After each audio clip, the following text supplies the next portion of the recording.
hello. Oh, that's right. Lisa's not here. I'm used to her going first. I'm Shavonnah Schreiber, co-host, the other half of Culture Club HTX. We are without our beloved Leisa Holland-Nelson Bowman today, but in her place, we have that's Magical. You're over there. Magical's always here. We have the amazing James Brown, JBZ. How are you? Welcome. I'm doing fantastic. Thank you for having me here. So excited to be here. I almost changed my name to James Holland-Nelson Brown. Oh, you should. Okay, that makes it easier for me because I refer to Leisa as an acronym all the time. Okay. And so now I'll just replace the L with the J. Perfect. There we go. We want to make this easy for you. Well, because I appreciate that. So before we get too far in the show, you know what? I'll wait. I'll wait to give the preamble of who you are.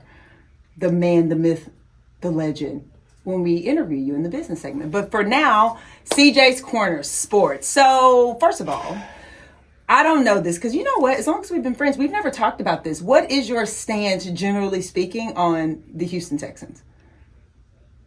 To be candid, I'm excited about where they are now, where they're going. For 3 years ago, I wasn't too thrilled with what they were doing, with where they were going, with some of the decisions they had made. But now I'm excited. I'm a big culture guy, so I'm excited about what's going on with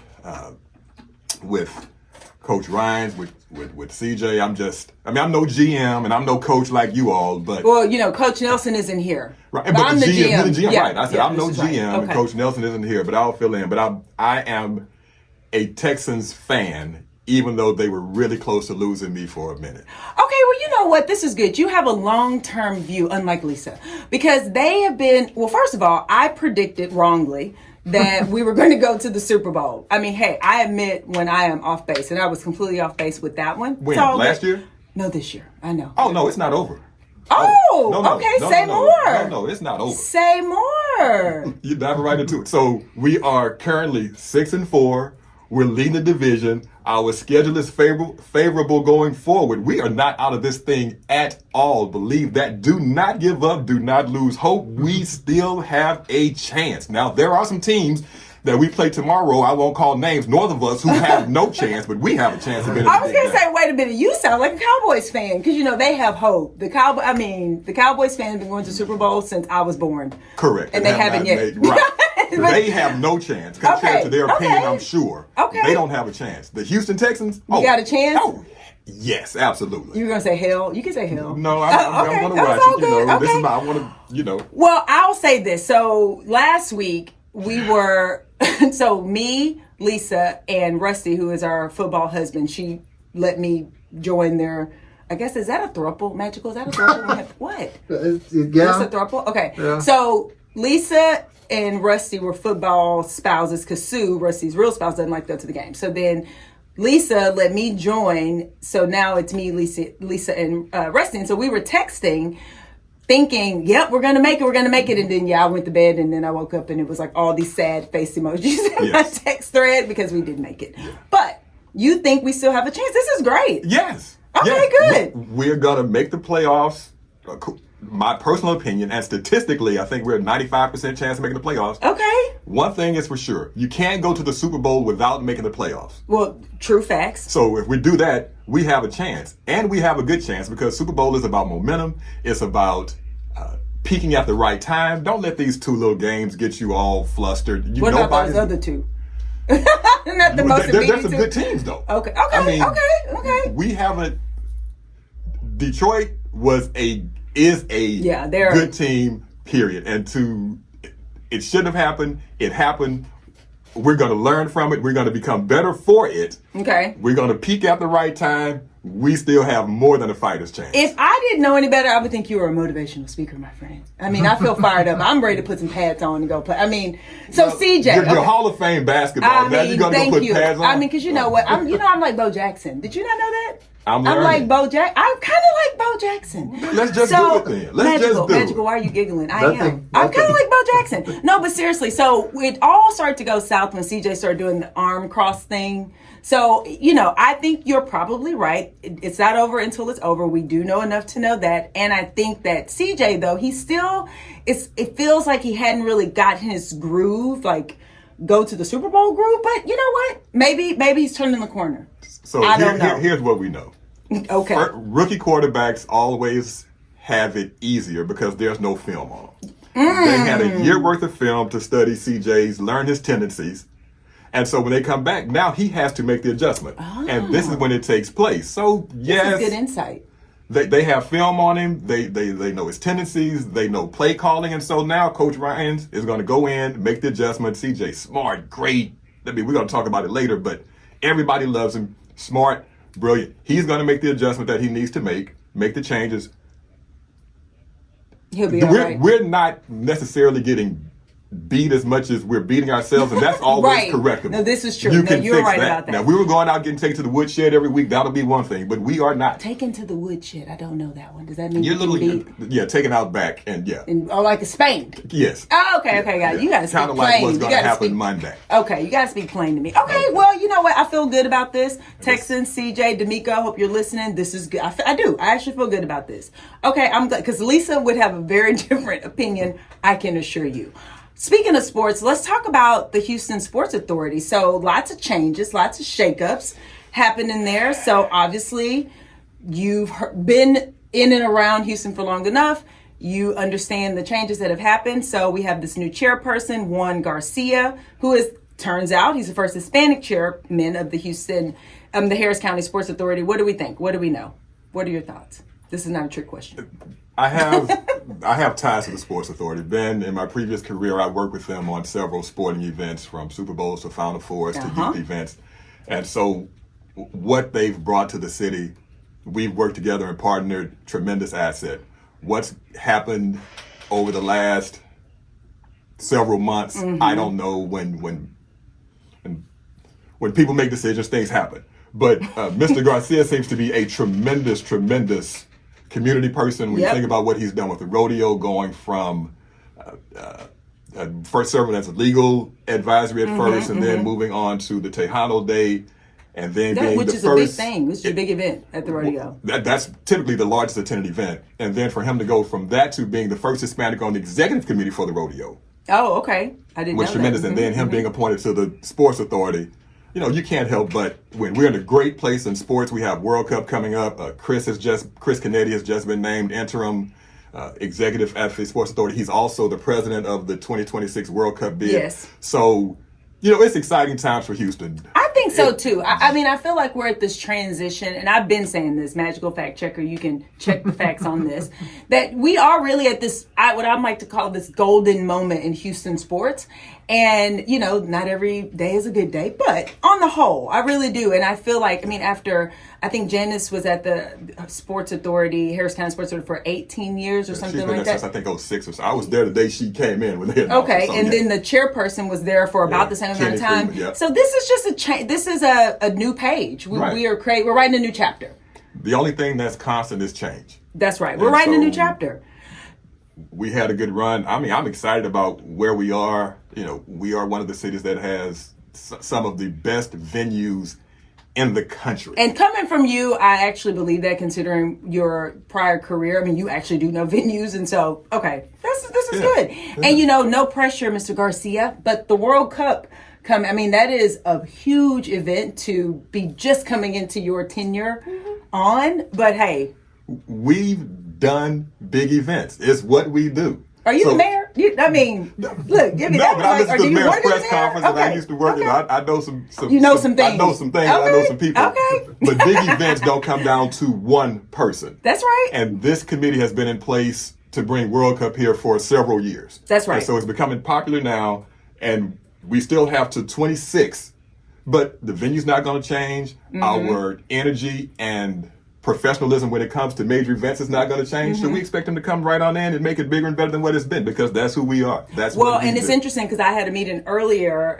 this week with someone, with a group, and we were talking about their initiatives related to the World Cup and how they can partner with some other key folks in their initiatives related to the World Cup. And so to your point, I mean, the professionalism, the strategy is already in place. So again, this is the golden era of Houston sports. Y'all are welcome, by the way, because I did say that a long time ago. Just want to put that out there. Well, thank you. Y'all are welcome. Spread the word. Let everybody know. Yeah. So what do we think about the Houston Dynamo with they parted ways, one of their highest paid Major League Soccer earners? What do we think? Do we think about it? When people ask me what do I think, it's, I sometimes say I don't, and they look very confused. I'm like, yeah, I don't think about that. I don't. Okay. But we're in the sports world, and business is business. And that's right. They put a lot of money into the Dynamo. Hector. Yeah, it's Hector who's not going to be renewed. Right. He's not going to be renewed. And they have salary caps they have to meet, and Mr. Segal or Ted Segal, the owner, he has high expectations, and it looks like the trend in soccer is moving away from big personalities to how do we build a cohesive team. It's just like in corporate America. Do you want a cohesive team or do you want one star?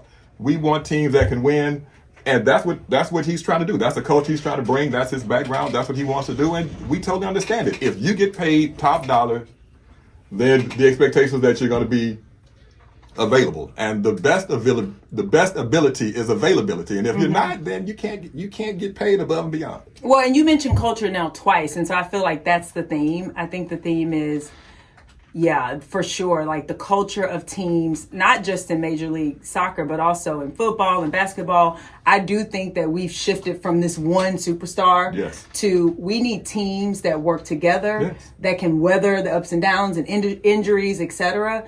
And so, so good. I guess good job, Dynamo. Yes. For running a business, like a business, handling your business. And with that, we'll be back.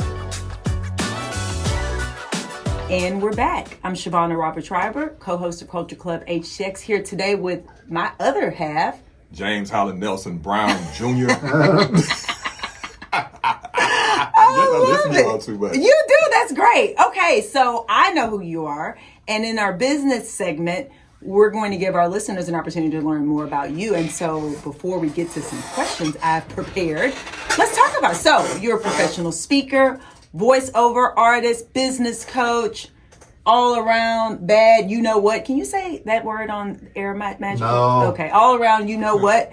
A former All-American track athlete who transitioned from national sales, we talked a little bit about that earlier, to founding the Xchange Zone. Yeah.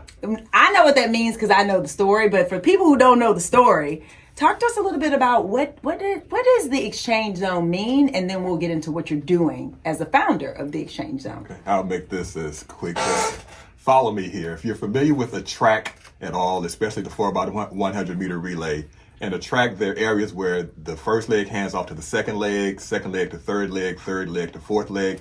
In that area, it's a 30-meter area where the baton is passed. That area is called the Xchange Zone. What we realized is that if we drop the baton or miss the Xchange Zone, we are disqualified.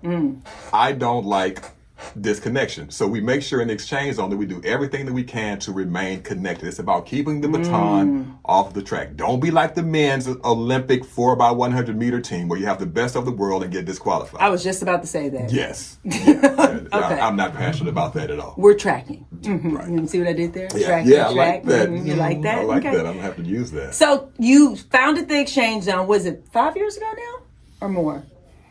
I started speaking, I gave my first professional speech in 2018. The Xchange Zone came to fruition through a colleague, Glenn. If you ever listen to this, thanks.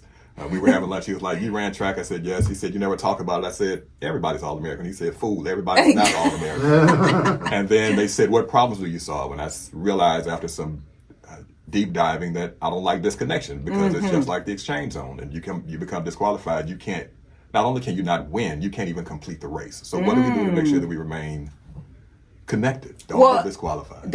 Please don't get disqualified. And you said this earlier when we talked about culture and that connection, making the connect, like that's what I think of. And so no wonder. So at the Xchange Zone, when you're in action, when you're working with your clients, what exactly are you going in to help them do?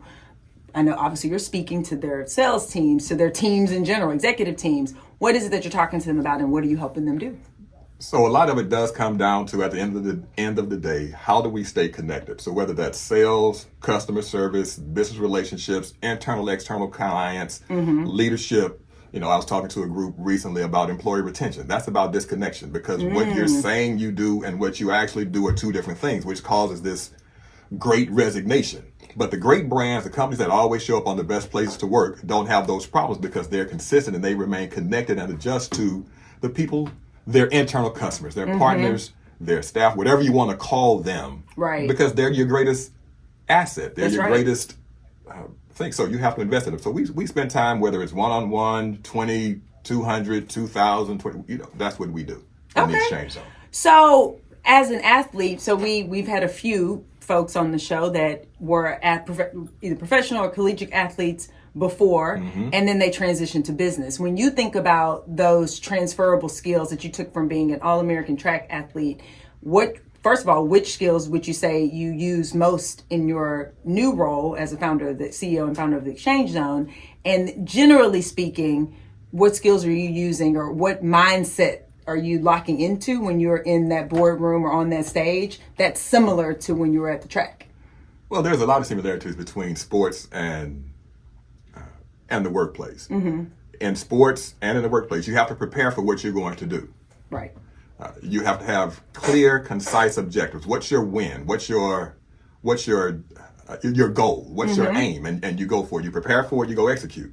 In track and in speaking, I don't know which one I get more nervous doing, but you realize that if you prepare properly, the nerves don't paralyze you. Yeah, or is it's nerves, but I always say, you feel the same feeling in your body. Excitement feels the same way. So Are you nervous or are you excited, right? I mean, this is always like a mind game you can play. Okay, anyway. Yes, we're excited. Yeah, we that's are right. excited Fired because up. It's not about us. We want to make sure we do a good job, do what we prepared to do. And then you go out and execute. And that's what happens. It happens in sports and it happens in the workplace. How do you execute? Whatever that is. Execution could be, did you get your P&L statement in? Did you get the legal document in? Did you get the marketing piece done? Whatever your goal is, whatever your objective is, have you met it? So you take those same skills, which I truly believe are transferable, and use them here. Do I miss competition? Yes. I miss lining up, take your mark, get set, the gun going off. I miss the adrenaline rush, the excitement. But now when you called and said, hey, can you host this show? I mean, that same feeling, I mean, it just bubbled You're all like, up. let's go. Yeah, let's go. I've been up all night. I went and worked out. See? Yeah, that's what I like to do. Let's go. Let's do it. I don't get this opportunity often, so I want to make sure I appreciate that. So is there any, now you said 2018, you gave your first professional speech. Right. So is there any, whether it's from a professional speech or even a one-to-one coaching relationship, any experience with the client that stands out for you? It can stand out. Yeah, there are a couple. So anytime you talk to somebody and they say, you've increased our sales, numbers don't lie. Since you've come in, sales have gone up 15, 20%, whatever that is based on what you've shared with our staff. Or when you talk to a leader who says, you came in, you really helped galvanize the team. One of the ones that really excited me that I just can't shake, it's not business related. I went and spoke to some kids who were in juvenile detention. And after I got finished with the speech, I didn't any questions, and this kid said, when are you coming back? Oh, that's sweet. And that tugged at my heartstring. That pulled me. Yes, we like the accolades, we like the, great speech, but when somebody who is incarcerated at 16 years old says, when you're coming back, that's when you know that what you're doing. Did you go back? Did you deliver I've not on been your? back. I've not been back. You shouldn't have told me, because now I'm like, okay, when you going back? I know. And yeah, you need to go back. I will. It wasn't that long ago. Oh, okay. You're like, this was just 20 minutes ago, lady. No, but that's great. So, okay, in addition to getting ready, being prepared, like you said, you're speaking all over, as we see on LinkedIn and on your website. So what else are you up to? What else are you doing that you're up to? How do you stay locked in and focused and recharged? Because you're not going to track practice, right? Like you did. I'm not going to track practice, but I have to stay up on trends. I like to read. As you know, we talk about books and sayings. So what's the market? What's the market saying? I have two kids that keep me so busy, a senior in high school and an 8th grader who are involved in sports and all the things. All the things. Between that, trying to make sure I stay healthy, because you can't. The thing I like golf, I like track, I like speaking, I like. Don't go play golf with him, y'all. He's saying he likes golf, but he's actually really good. No, but you can't be perfect at it. It's I always. didn't say perfect. I said really good. Well, good is relative. The people I think are good at golf are on TV. Okay, who was it? Glenn? Who said fool? Okay, no. I'm talking about everyday people who you see hacking away at the ball, tearing up these people's green. That's what we're talking to. He will beat you. Don't go play with him. Anyway, keep going. I play the course. I don't play against you unless you start talking See, noise. this. I play the course. That's something I would say. I like that, but that's next level. So you play golf, stay healthy, read. Play golf, stay healthy, read. I enjoy cooking. He can really cook too. Keep going. I enjoy conversations. I just enjoy people. I just like people. I have my saying is everybody's your customer. You just never know who you're going to meet when you're going to meet them, and so you just enjoy those. Okay, well that's great. All right. So how can people learn more about the Xchange Zone? And if they say, you know what, we're coming to the end of the year. People, if you're in sales and business development, you're planning for, you should be planning for 25 for the first half of the year. How can they get connected with you if they want you to come in and speak to their executive team or sales team, et cetera? So number one, 24 is not over. So I still do have a couple of dates. So I just thought I'd throw that in there because I should. But if you want to reach me, my website is www.jamesbrownjr360.com. You can email me at james@jamesbrownjr360.com. Or if you want to call me, just call me 713-504-4590. And I do answer the phone unless I'm on air with Shavonnah. Well, he likes people because I would never give my phone number. Clearly, this is a testament that you actually like people. Because I'm like, is he really going to give his phone number? Yes, that's my real number, too. That's your real number. That's Since great. 1995, I've had that. That's like a home phone almost. Right, that's back in the day when the 713 number was given out. Yeah. Before there was 281-346. Oh. All the different ones. Well, yeah. I am so glad that, one, you said yes to coming to fill in for the lovely Leisa Holland-Nelson Bowman today, and that you took a few minutes to tell us more about the Xchange Zone and how people can connect. Because you're right. This year is not over, and winners play all the way into the buzzer. That's right. You go to the buzzer. Just like somebody indicated they went to sleep and missed the end of the game. Oh, yeah, well, I'm not playing. I don't go sleep on my own game. I just knew what time it was based on the trend line. And I was like, what's most important? My rest. Yes. Yeah, I get it. So let's talk about the Astrodome. Yes. Okay, this is a story that we've been rolling around for a long time, and it sounds like finally, when I say long time, I think like 20 years. Finally, we have landed on a vision to redevelop the Astrodome. What are we thinking? As a person who worked in venues. We're thinking that we landed on something years ago. Oh, okay. And so this is not the first time we've landed on something. Okay. This is exciting. It's newsworthy. The Conservancy people have come together and put together this great plan to make it a multi-use space with family-friendly to get Houstonians to come in and take advantage of it, buildings inside. But it still has to get backing from. No, they said they're going to put buildings inside. I'm listening. But they still have to get backing from the rodeo and the Texans. And then on top of that, Cal. Yeah, there's probably more about Cal. It's a partnership. It's a team. It is a team. It is a team. And then it's still going to come down to how is it going to get funded. This project, I think, is estimated to be close to $1 billion. Because nobody uses millions anymore. Right. Anyway, keep going. We do big things here. So we're going to go with $1 billion. And so who's going to fund it? They said public-private funding. So then the citizens have to go vote and decide if they want to do it or not do it. And it just makes so much sense to me. And it's interesting how projects like the Astrodome redevelopment project, it seems to fail to launch when it's hard for me to see a downside. Of course you have to pay for it. You have to pay for all the things that you do, but the economic impact, the location, how central, there's so many checks. So I am interested. I'm curious for those that don't think this is a good idea. What are the downsides? Because I just can't see any, and I'm pretty prudent, and I just don't see many downsides. I don't know the downside, and to those people who say it's a financial burden to me, it costs between $100,000 and $200,000 for it just to sit there now. Right. Annually, $100,000 to $200,000 just to sit there. And so over the years, if you do that, just say it's been 10 years yet. It's been a lot. You could have made easy. A significant impact. So one thing we know that I know you believe in is that standing still won't get anything done. No. So and you don't say that about I-10. You know what I mean? Speaking of 610, speaking of things that just sit there.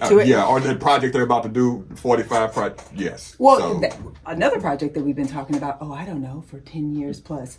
So, okay, I think this could be good. And I think, to the point that you made about, the Harris County Sports Authority, the World Cup, and all these new things, this golden era of sports. I think that particular location is critical. And if we can get that right, I think that we will be on track to get many more large scale events that we know have huge economic impact to the city of Houston. It certainly cannot hurt. And something needs to happen. Something's got to give. Since they won't let you tear it down. And who is they? The Texas State Archaeological Landmark. We're going to do some research on who are the they that are a part of that organization, because we need to have a meeting with them, I think. Let's do some research and go to a break. Okay. We'll be back. Welcome back to Culture Club HTX with James Holland-Nelson Brown and the magnificent, irreplaceable Shavonnah. You're supposed to say your own name. No, I like to be introduced. Keep going. Shavonnah Robert Schreiber. And Raising the Roof, KK. Raising the Roof. Can we still do that? Is that cool? No? She's aging herself. You're right. Hey, I'm a classic. That's classic. Yes. Yeah, anyway, so we're in Community, which is one of our most favorite segments. And this week, we're going to start off doing a little recap. So earlier this week, at the end of the week, midweek actually, I was the co-host for the Search Homelessness Picnic with the Purpose, along with Leisa Rich and her lovely, handsome, I guess you should think about that when you say a man, handsome husband, John. We honored my good friend, Cindy Marion, who got me involved with Search, probably 15 years ago. And it was a fantastic event. I think we had almost 1,000 people there, and our goal of $800,000. I am pretty certain we're still doing a little bit of counting and things are trickling in, but I'm pretty certain we're going to surpass it, which is fantastic. Such a great event for such a great cause. So, we all talk about homelessness, but not many people really understand the complexity of the issue, the challenge, and Search is one of those organizations led by Alexis Levin and many other great professionals who do. So it was an honor for me to be a part of that and support. And I'm just really proud of what and the weather was in compliance. It was like I ordered it up. Yes. So yeah, that was a really great event. We have a great way of coming together. So we do. We really do. Houston knows how to come together and galvanize when we want. I had this conversation with someone recently about it was kind of related to housing, not homelessness, but not too dissimilar. And we talked about just that Houston is truly unique in our ability to come together. We all think different things, believe all that, but we will come together and galvanize around a cause quickly too. Yes. Like we get mobilized very quickly, whereas other cities, like you just can't get people to move as quick as we do. So we were talking about that and how that's such a gold star and something we should lean into. And I know we're going to talk about the Michelin guy, which came to Texas. And there were to Houston. Let me be clear. Came to Houston. And at Search, as a matter of fact, BCN, which got a Michelin star. Let me just tell you. So for any of you who think, Michelin stars, just marketing. No. I had a little tiny, I don't even think it was a bite. It was a half a bite size baby chocolate mousse thing from BCN. It was so good that I was thinking, I'm just going to I had a coffee, so I'm thinking, just like a little chocolate. And I stopped and looked at it. You know how something's so good you look at it? Yeah. I was like, what is in this? It was fantastic. So Michelin guy came to Houston, and what did they do, James? I feel like you feel strongly about this. Well, I know Houston's restaurant scene is second to none. I know who gets all the notoriety across the country, but our culinary scene is bar none. I agree. The versatility, the level of service, the quality of food, it's bar none. So between Houston, San Antonio, Dallas, Austin, Fort Worth, because you talk about how we galvanized, came together and helped fund a Michelin Award for Texas. And they came out and ranked many restaurants. They gave 1 star. Nobody got above 1 star, but a Michelin 1 star is still. Yeah, I mean, you know what? You know why we did that? Phenomenal. We don't want anyone else to feel bad, right? I mean, we're still in that kind of culture where people don't want to make other people feel bad. That's fine. We'll take 1 star. I mean, it still takes a lot. So BCN, Taste and Tradition, Corkscrew, La Jardinee, March. Oh, so good. I haven't been there forever. Tatimo, I've not been there. Tatimo, yep. Tatimo, I've not been there at all. And then Mucifer. Mucifer. I've not been there either. Magical, have you been to Mucifer? No. But you know it's good? Yeah. Okay. Yeah, you know what we should do? We should do a Culture Club HTX restaurant tour of all the Michelin stars. Yeah.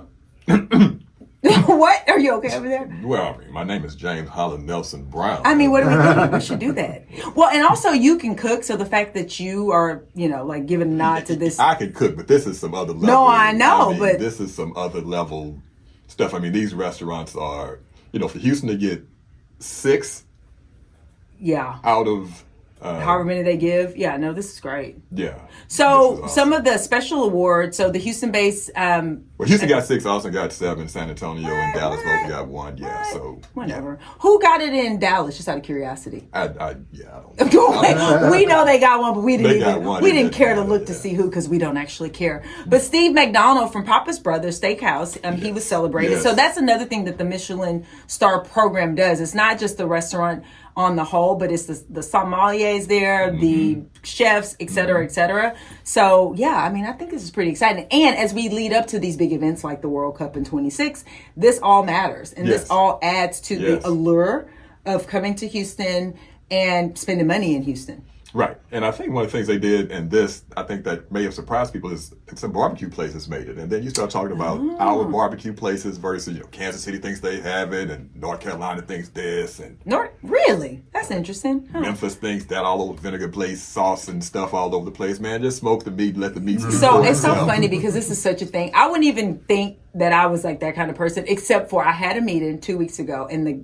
person that I was meeting with mentioned that they worked at a governmental entity in Kansas City. And the first thing I said was, so let's just be clear, we have the best barbecue. And then they made a big show to say, they were actually from New Orleans. But I was like, just to be clear, they're like, this is a constant thing. Yeah. Isn't that funny? That is. I mean, we're pretty proud folks here. But anyway, so I am really excited to try some of the restaurants that I've not been to. And like I said, go to BCN for sure. So good. Such an interesting little spot in Montrose. And speaking of Montrose. Well, hold on 1 second before you leave that, just real quickly, because if you can't afford the Michelin star restaurants, they did put together a list of places that have great value, and then they have some other ones that are highly recommended that are not quite star quality, but still great value. So look at the list.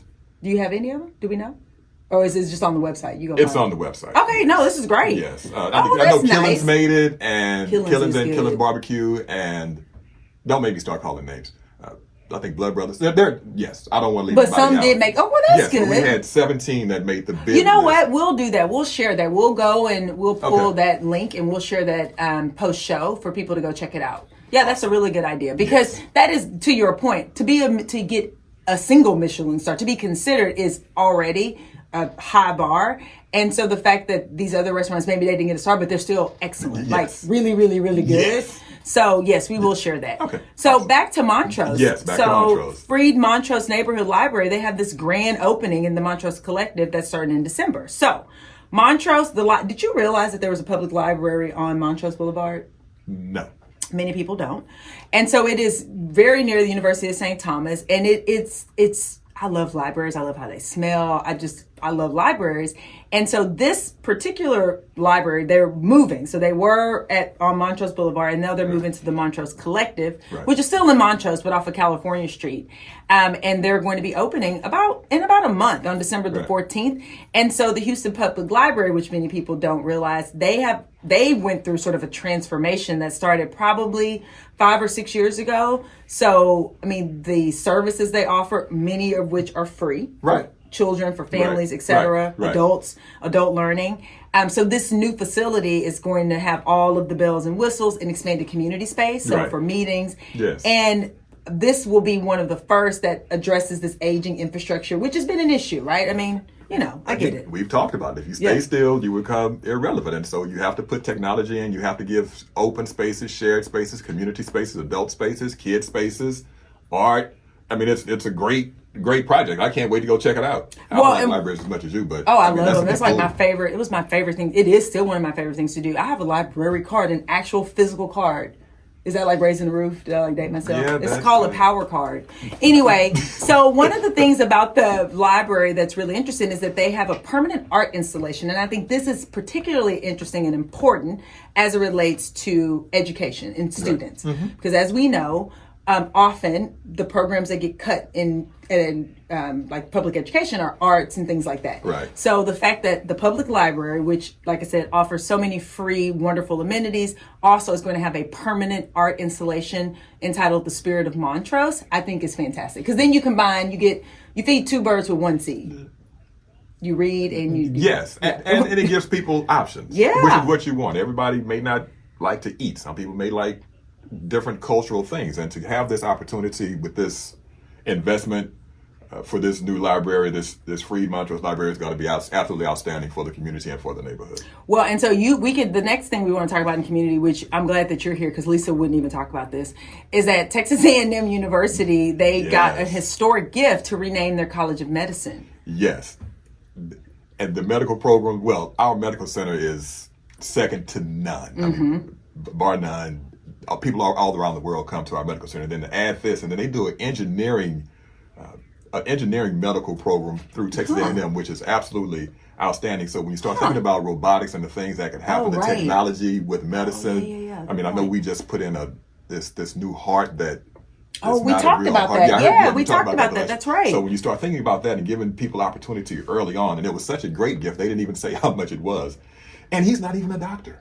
Yeah, right. So and speaking really of, cool. this also speaks to the philanthropic, galvanizing force that is Houston too. So I just think that this is, again, I continue, one of the reasons why we started this show is because we thought that there were so many wonderful things that happened in the city of Houston that aren't always amplified. So some of these like hidden gems, like, if you're in the community, in the medical community maybe, or in the education community, you may know about the library, but not broadly. So our whole mission is to bring these things up to the surface where everybody has, just a high level understanding of some of the great things that are happening.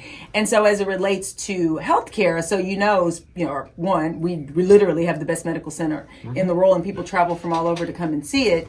I also think that the tourism I know sometimes it's not like the most positive reason to be coming to the city of Houston, but the fact that people see this as a refuge, like they come here to get the best treatment, innovation, research, I think says a lot. And the fact that we didn't just reach that level and then drop off, we have consistently been at the top. And I think this continue to expand and grow and become bigger and better and not afraid to, they say, get out the box, just throw the box out and let's see what's available that we have. And so here we go. So again, we are only able to talk about this because the lovely isn't here. But Texas A&M continues their leadership in helping us address some of these statewide healthcare challenges, and we're really excited about it.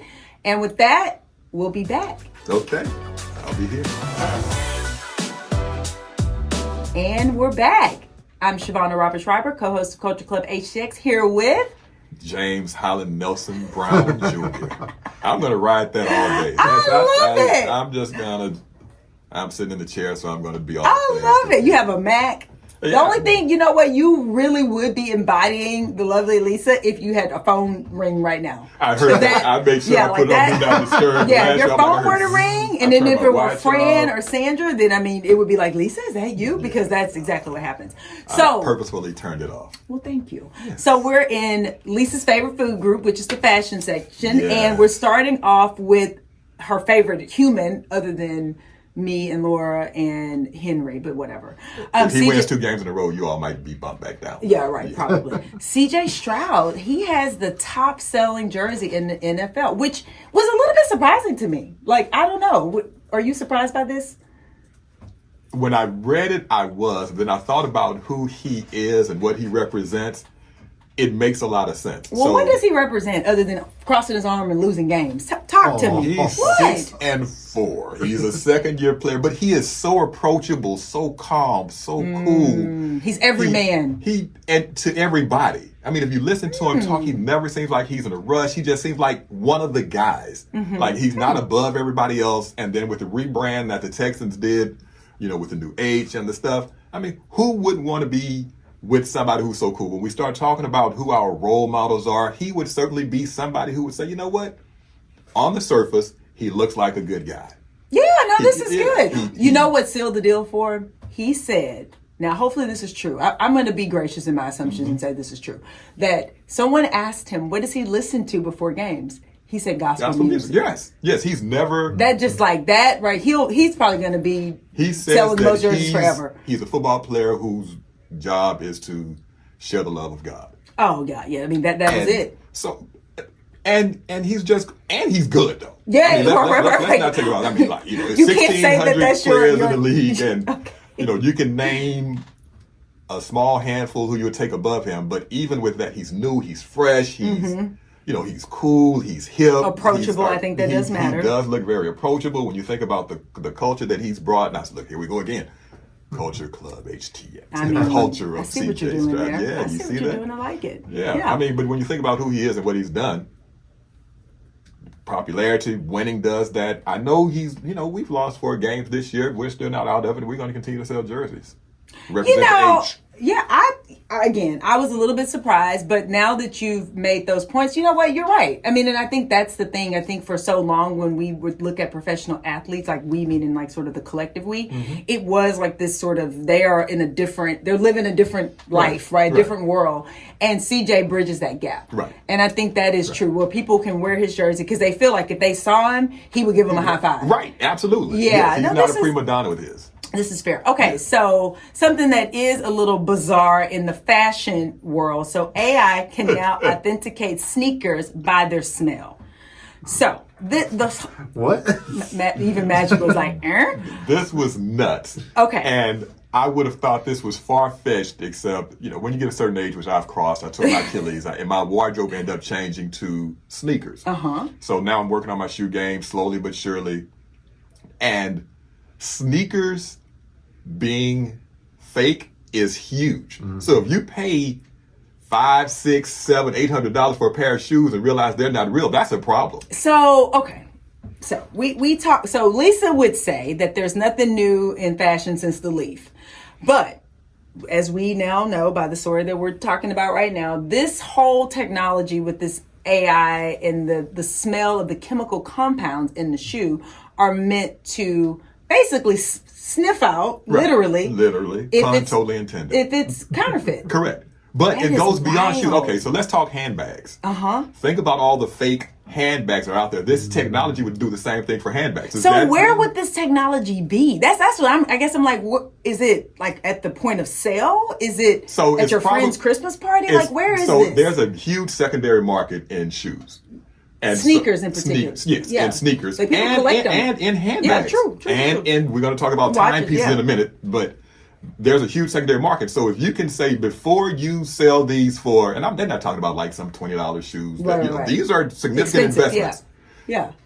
And if you can get them authenticated before you purchase, number one, it drives the value up, but it also lets you know what it's really worth versus you paying that and not being able to say, well, wait a minute, this is not right. Oh, this is so interesting. And so I guess before this AI-powered authentication, humans were, I'm just imagining.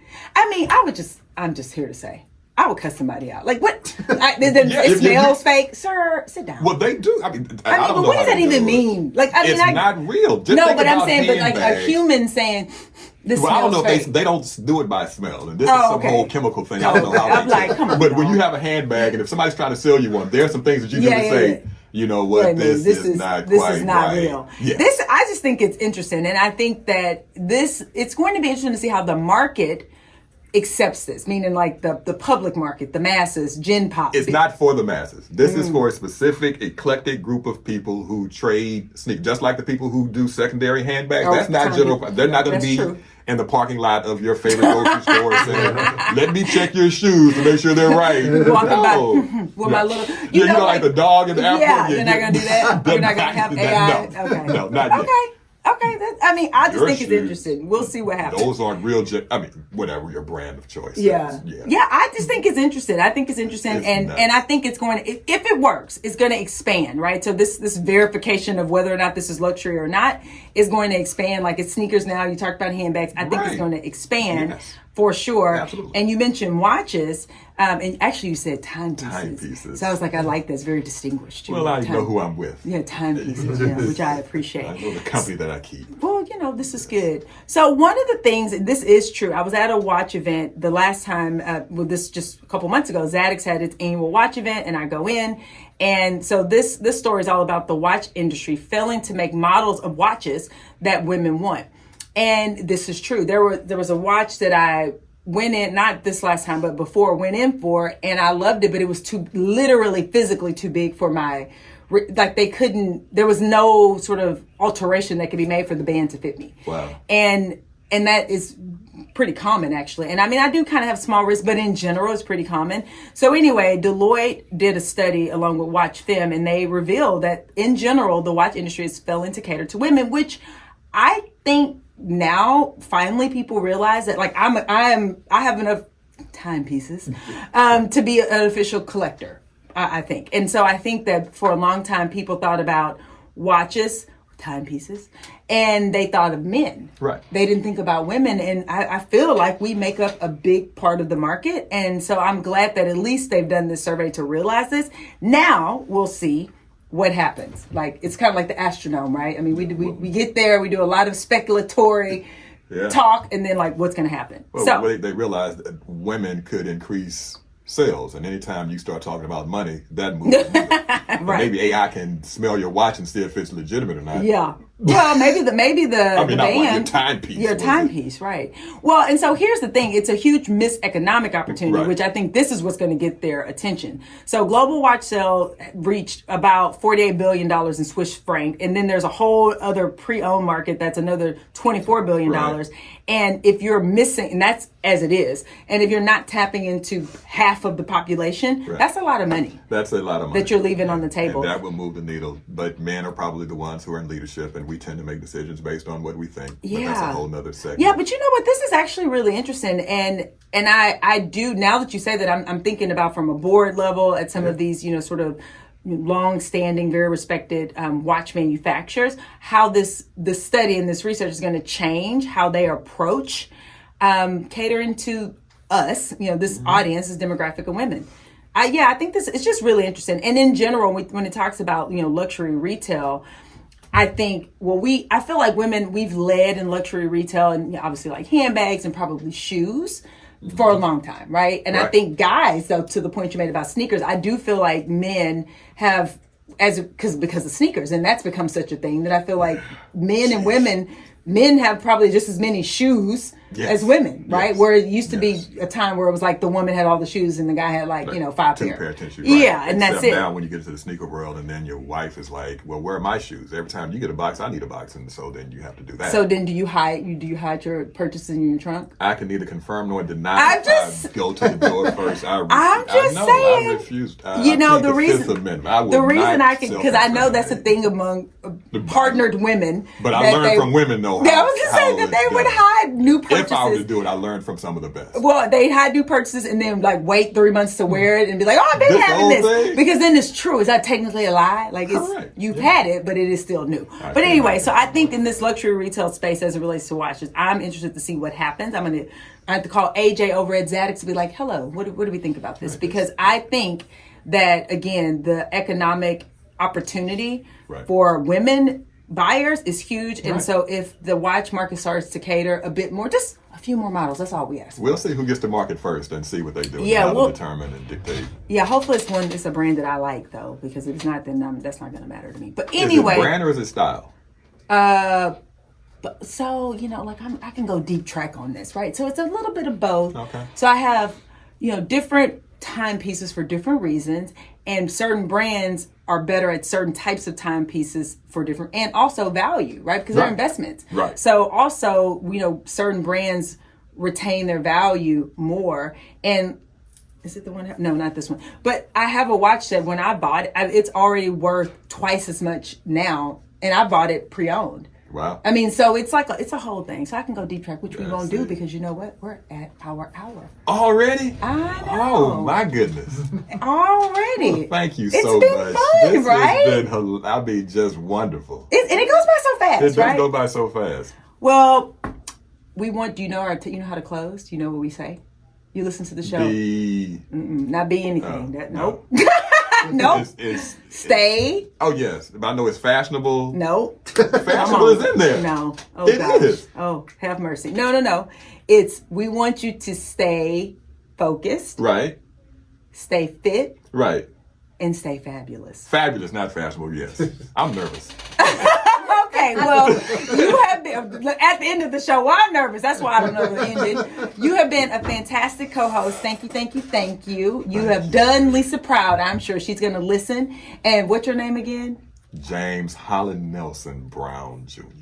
Excellent. And with that, we hope that you have a great rest of your week ahead. Go Texans. Go and Texans. We'll see you next week. Bye. Bye.